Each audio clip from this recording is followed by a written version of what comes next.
So a very good morning to all of you. Today we will be continuing ray optics, and today we will derive a very important formula for 12th boards, lens maker formula. But before reading and deriving this formula, you must know about the spherical refraction formula. So last lecture में हमने spherical refraction formula पढ़े थे. तो आज हम spherical fraction formula की help से lens maker formula को ड्राइव करेंगे. उसके बाद हम कुछ न्यूमेरिकल्स और कुछ कॉन्सेप्चुअल क्वेश्चंस देखेंगे कि अगर हम रिफ्रैक्टिव इंडेक्स को चेंज करते हैं लेंस के, तो लेंस की फोकल लेंथ और पावर पे क्या इफेक्ट पड़ता है. ओके, तो let us derive lens maker formula first.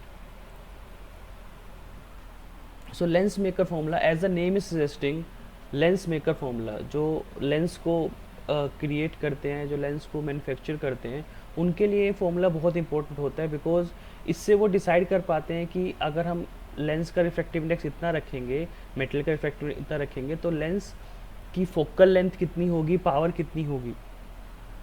So a formula that relates focal length of a lens with refractive index and radii of curvature of two surfaces of lens is known as lens maker formula, and this is 1 by f is equal to mu minus 1 by r1 minus 1 by r2. assumptions क्या क्या लेने हैं इसमें. angles must be very small, object must be very small, aperture must be very small and lens must be very thin. okay, तो basically object की कोई height नहीं होगी. तो सेम सिमिलर है बेसिकली स्फेरिकल रिफ्रैक्शन फार्मूला के सारी conditions. Sign conventions, जितने भी डिस्टेंस है वो सारे के सारे मेज़र करने हैं आपने पोल से. Distances measured along the direction of incident ray must be taken as positive. मतलब जितने भी डिस्टेंस राइट हैंड साइड पे हैं वो सारे के सारे पॉजिटिव और लेफ्ट हैंड साइड वाले नेगेटिव. तो अब इसका ये डायग्राम है. अब इस डायग्राम को आपने समझना है. ठीक है, तो यहाँ पे ड्रा कर लेते हैं. तो सबसे पहले हम अपने पास एक लेंस बना लेंगे. ये हमने लेंस बना लिया. ठीक है, और फिर हमने प्रिंसिपल एक्सिस बना ली. डन. अब हमने क्या किया यहाँ पर, अब देखो इसकी दो सरफेस है, ये एक्स P1. हमें पता है जो लेंस है वो दो मिरर से बना के मिला के बनता है. तो ये P1 और ये P2, दो पोल्स हो गए P1 और P2. और इधर C1 C2 centre of curvature और इधर C1 सेंटर ऑफ कर्वेचर. ठीक, अब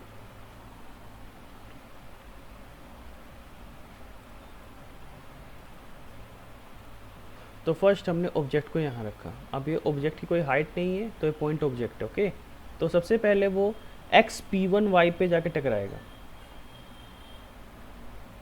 हम एक नॉर्मल ड्रा कर लेंगे C1 से.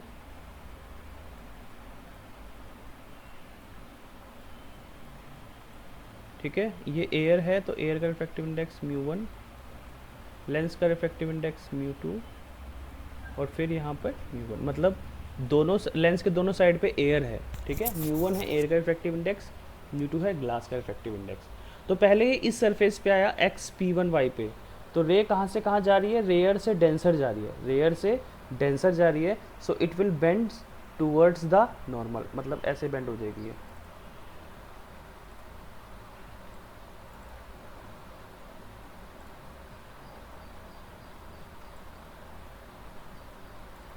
तो ये बेंड हो गई ऐसे. और अगर हम इसको ऐसे बना आगे बढ़ा ले तो this will be its image I1. ठीक है, तो अब इसको देखते हैं यहाँ पर. अब स्टार्टिंग में हम क्या कर रहे हैं कि जो रे आएगी वो पहले एक्स P1 Y पे मीट करेगी. तो it will behave as convex spherical refracting surface when the object is at rarer medium. ठीक है, and image formed is real. Okay, let ये यहाँ पे देखो डायग्राम बना दिया. अगर हम एक्स P2 Y को छुपा ले या इसको हाइड कर दे तो हमारे पास ये डायग्राम बन जाएगा. ठीक है, अब रे कहाँ से कहाँ, रेयर से डेंसर मीडियम में जा रही है. तो हमें पता है स्फेरिकल रिफ्रैक्शन फार्मूला के according μ2 minus μ1 upon r is equal to μ2 upon v minus μ1 upon u. तो यहाँ पे वैल्यूज पुट कर देंगे हम. ठीक है, तो हमारे पास ये फार्मूला आ गया μ2 minus μ1 upon r1 is equal to μ2 by v1 minus μ1 by u.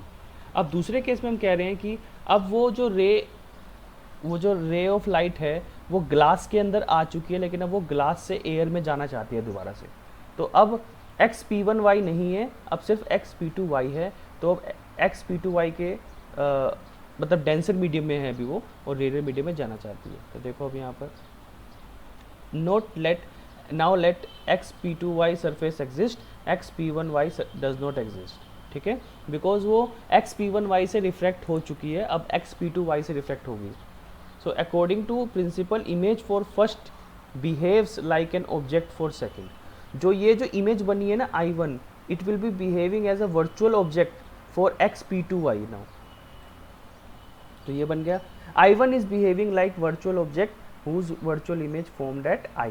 तो यहाँ पर हमने गए, ठीक है, तो ये रे ऊपर की तरफ जाएगी बिकॉज ये कनकेव सरफेस है, तो इसको हम पीछे की तरफ एक्सपेंड कर लेंगे और यहाँ पर इमेज बनेगी। तो फाइनल इमेज हमारी बनेगी I पर, फाइनल इमेज हमारी बनेगी I पर, ओके।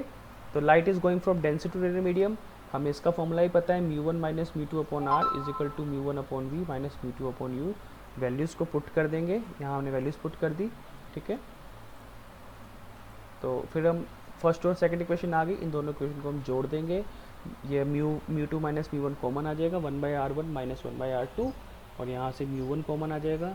तो इसको हम पुट करेंगे, हमें पता है लेंस फॉर्मूला से 1/v माइनस 1/u किसके इक्वल होता है, 1/f के इक्वल होता है।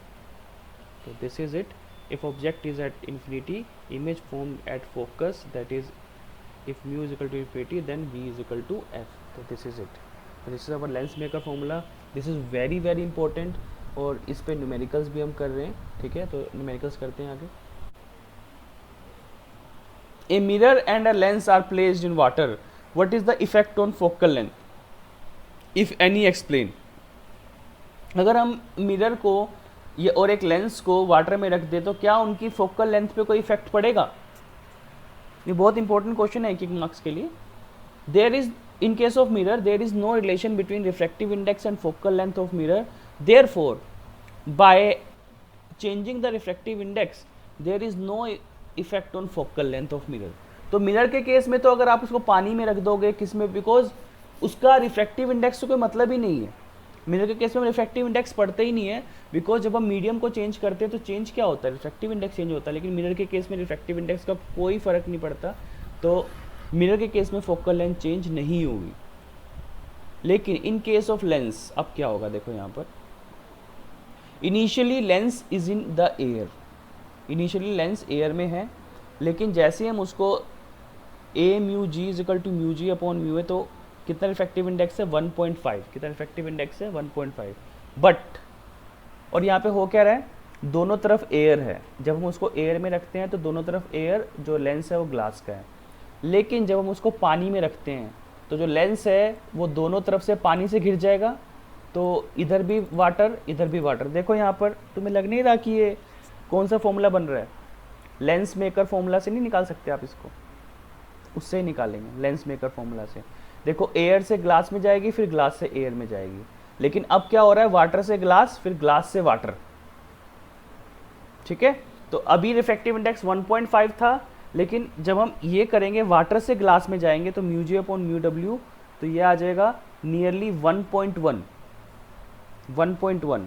तो हो क्या रहा है यहाँ पर, according to lens maker formula small F focal length inversely proportional to mu, that is by reducing the refractive index focal length increases, so by placing lens in water focal length of the lens increases। और यहाँ पे एक चीज़ मैं add कर दूंगा, आपको पता है जब फोकल लेंथ बढ़ेगी तो पावर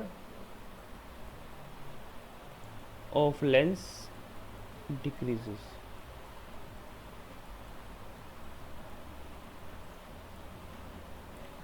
अगर फोकल लेंथ बढ़ेगी तो पावर घटेगी, बिकॉज पावर का फॉर्मूला क्या होता है, आपने 10th में पढ़ा हुआ है, 100/f पढ़ा होगा या 1/f पढ़ा होगा, ठीक है।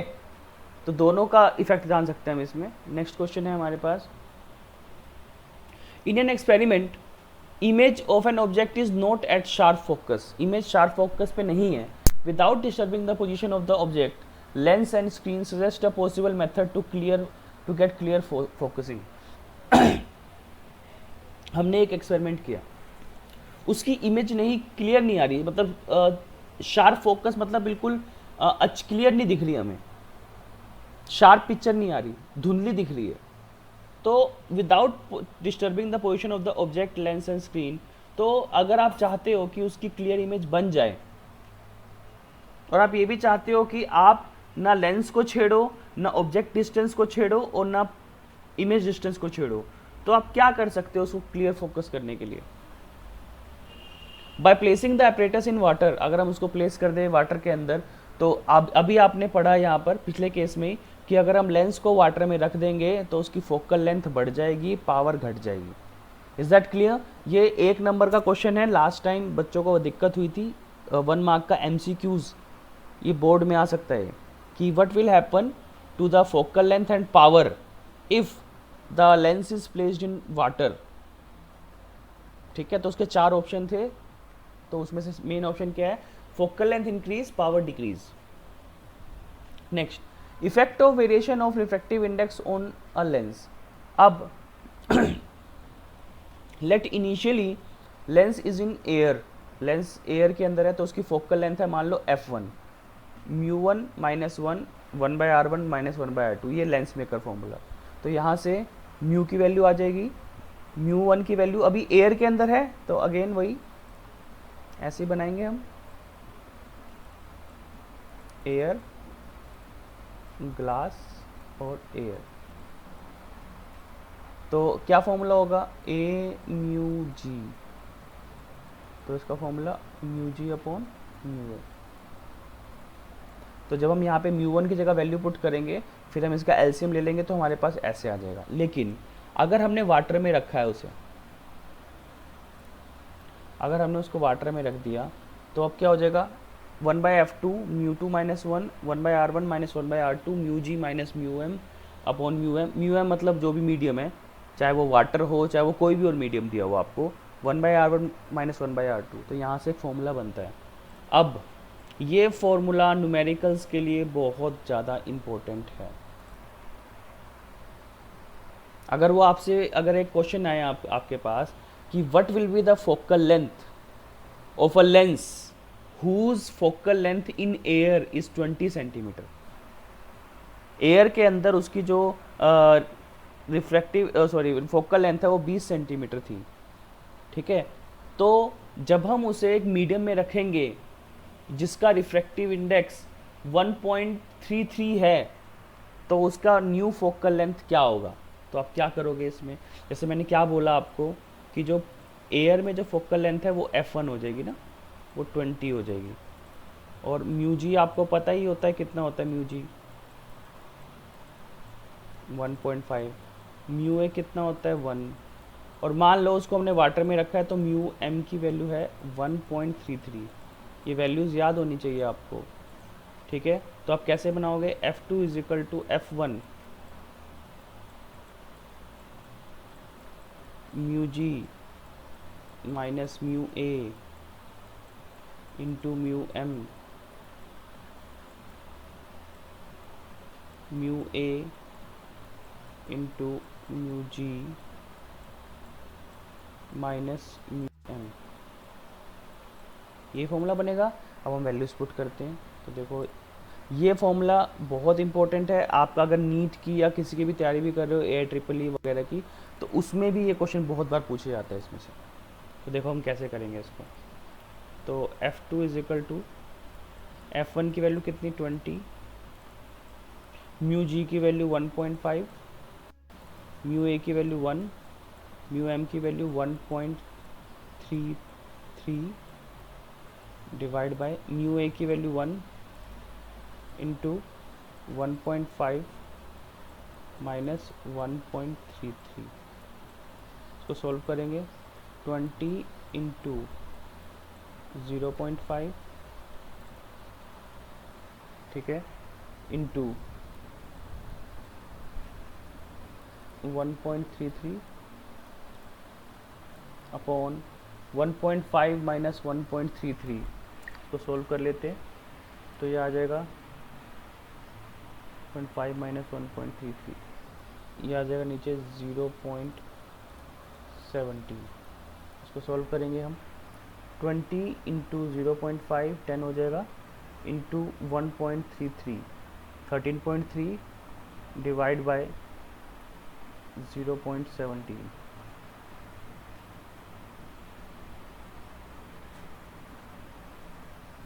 तो ये आ गया हमारे पास 78।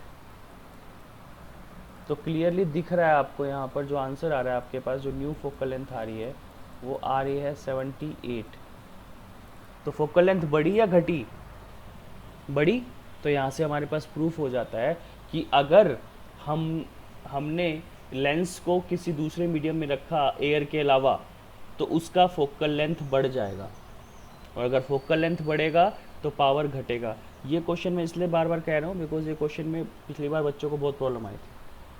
ठीक है, MCQs के लिए भी आ सकता है, 1 मार्क्स के लिए भी। तो याद रखना कि जब हम किसी भी लेंस को मीडियम में रखेंगे एयर के अलावा, तो उसका फोकल लेंथ बढ़ेगा और पावर घटेगा। अच्छा, अब दूसरा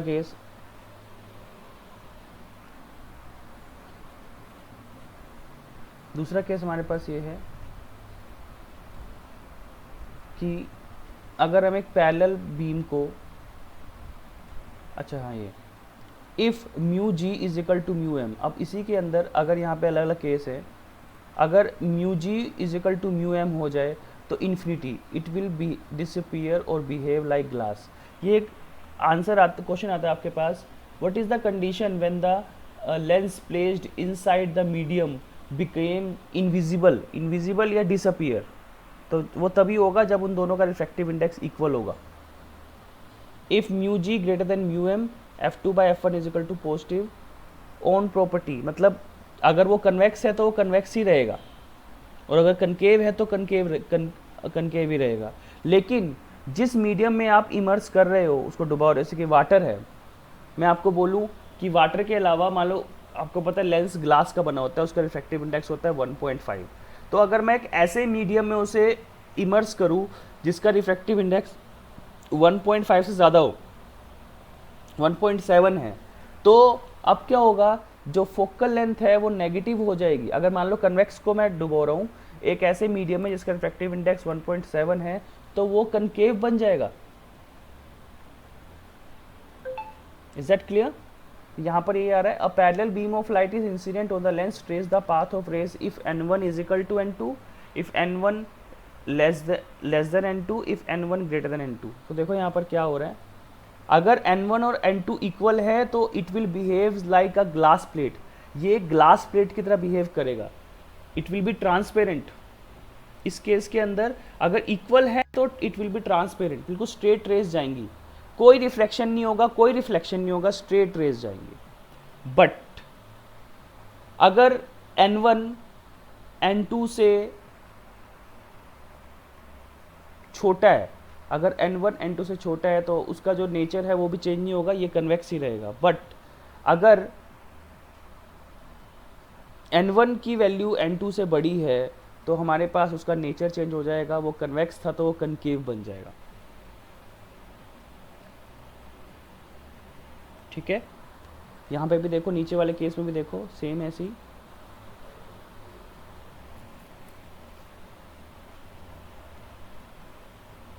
ये अगर दोनों इक्वल है रिफ्रैक्टिव इंडेक्स तो सीधा जाएगा, अगर n2 की वैल्यू बड़ी है, ठीक है, n1 से, तो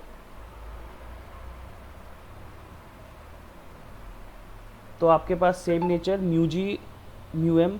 सिंपल सी बात अगर मैं बोलूँ तो, अगर आप एक लेंस को इमर्स करोगे, अगर एक ऐसे मीडियम में इमर्स कर रहे हो जिसका रिफ्रैक्टिव इंडेक्स लेंस के रिफ्रैक्टिव इंडेक्स से ज़्यादा है, ठीक है, तो वहाँ पर नेचर चेंज हो जाएगा, वहाँ पर नेचर चेंज हो जाएगा। अगर वो कन्वेक्स है तो वो कनकेव बन जाएगा, और अगर कनकेव है तो कन्वेक्स बन जाएगा।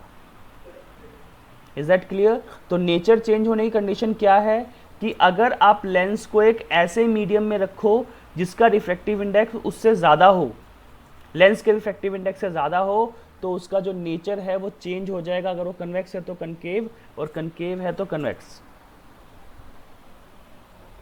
So this is it. मैं